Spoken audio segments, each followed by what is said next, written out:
שלום, שמי גליה, גליה אוריה צוקרמן, ואני אחת מהיזמיות של TEDx Jaffa Women. TEDx Jaffa Women השנה עומד בסימן של ווינרג'י, שזו מילה שהמצאנו, אבל אני דווקא רוצה להתחיל עם מילה אחרת שהמצאנו, שירואיזם. ושירואיזם מתחיל עוד יותר כהתחלה ב-TEDx Jaffa Women.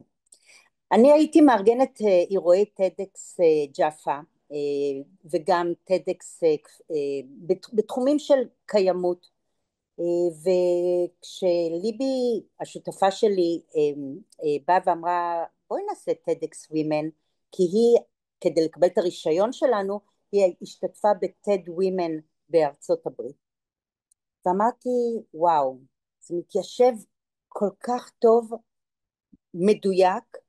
המילה הזאת המדויק מופיעה הרבה פעמים ואני לא אוהבת שחוזרים עליה, אבל זה היה מדויק למצב הרגשי שאני הייתי בתוך גירושים מאוד מאוד מאוד סוערים שנמשכו 7 שנים, ואמרתי TEDx Women, לפני שאנחנו מתחילים ב-TEDx Women ורוצים להביא איזושהי בשורה, הלכתי ללמוד מהם החסמים של נשים, מה נשים, ישבתי עם אנשים בתחום המגדר ופשוט למדתי איפה החסמים, מה מונע מהם לעלות על הבמה ולהשמיע את קולם,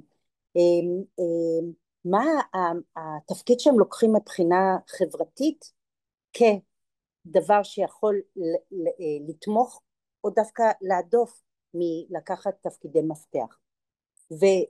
ורק אחרי שעשיתי את החקירה הזו הרגשתי באמת בשלה לעשות TEDx Jaffa Women. ה-TEDx Jaffa Women הראשון שלנו היה ב-2018.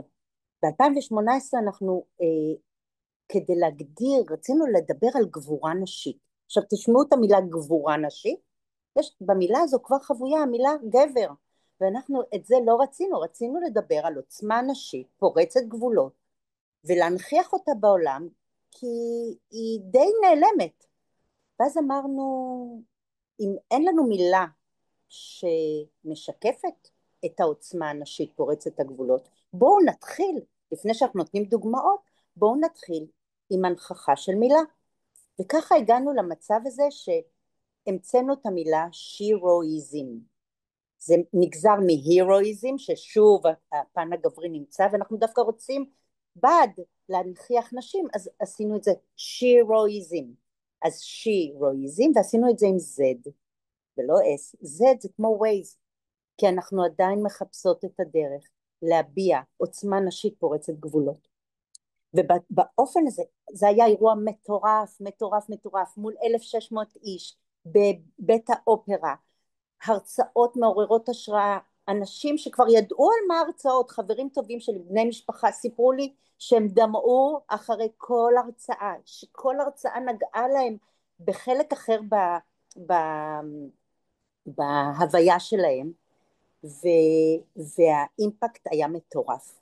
אם אנשים זיהו אותי ברחוב, ואני נראית בחורה תימניה די צבעונית, אבל לא משהו שתופס את העין, אם אנשים זיהו אותי ברחוב כזאת שארגנה את TEDx Women, ואני הייתי על במה ממש מספר דקות ספורות, כי אני עוד מעט אשתף, אנחנו מארגנות את זה כך שכל הקהילה של השותפים שלנו, יש המון שותפים, בעיקר שותפות לדרך, מתנדבים ומתנדבות, שכל הקהילה היא זאת שעמדה על הבמה וליוותה את המרצים והכינה אותם, והמרצים והמרצות, והנגישה אותם. לא לקחנו מנחה מקצועית שזה העבודה שלה, לא, כל מתנדבת שליוותה מרצה או מרצה עמדה על הבמה והנכיחה אותו לקהל.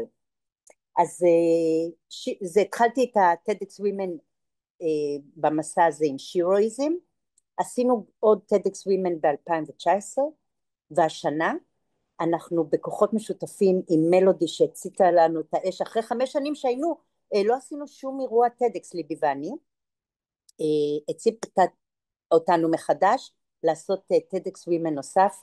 השנה נאלצנו לפתוח עוד פעם שם שהמצאנו, ווינרג'י, ואני אתן, ווינרג'י מתחיל ב-W, האנרגיה הנשית, הגישה הנשית של שיתוף והכלה. ה-We, W-E, זה אנחנו חושבות שצריך להיות כולם ביחד, בכל חלקי האוכלוסייה, גברים ונשים יחד, גם בקבלת ההחלטות, גם בעבודה ביחד, עשיית העבודה, וגם בחלוקת השפע. וה-WE זה גם ה-Women Entrepreneur, וזה באמת, אנחנו הנשים היחידות שיש לנו אישור, ליבי ואני, יש לנו את האישור של TEDx, לעשות TEDx רב משתתפים, ולא סתם אנחנו עושות TEDx Women שנה אחרי, פעם אחר פעם, ואם אתם תשמעו בווינרג'י, יש גם ווין, בווינרג'י יש גם ווין שזה הניצחון, ואנחנו מדברים על, אנחנו מאמינים שעושים שיתוף, הכלה, היפוך הפירמידה, התפיסה הגברית של תחרות למצב של הכלה ושיתוף, זה הדבר המנצח. אז אנחנו רוצות ורוצים שתבואו לראות TEDx Women ב-19 לאוקטובר בהנגר 11, מעל 2,500 משתתפים ומשתתפות, בואו לקחת חלק.